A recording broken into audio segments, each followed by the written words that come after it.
Good Wednesday evening, and thank you for checking out your Mr. Quik forecast. We certainly saw the hotter weather build in today, and it's going to continue to be the theme here the rest of this week. Pretty much the same weather each day through the weekend, hot and humid days ahead. The humidity is something we haven't seen a lot of yet, but we are going to see more of that as we go into the weekend, so it's going to make it feel even hotter outside in the days to come. We're just talking about pop-up storm chances here. We're going to see plenty of sunshine as well each day, so overall not a bad forecast. This evening we're seeing a couple isolated storm chances across the area, but we should stay mostly dry for Indy. It appears a lot of the activity is going to kind of stay away from us, so that chance of any storm is pretty small for us here tonight.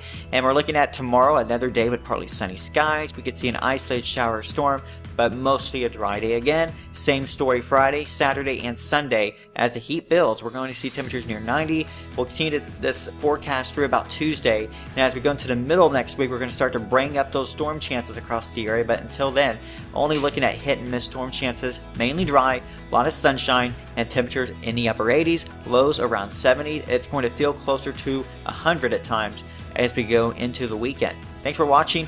Have a great rest of your day.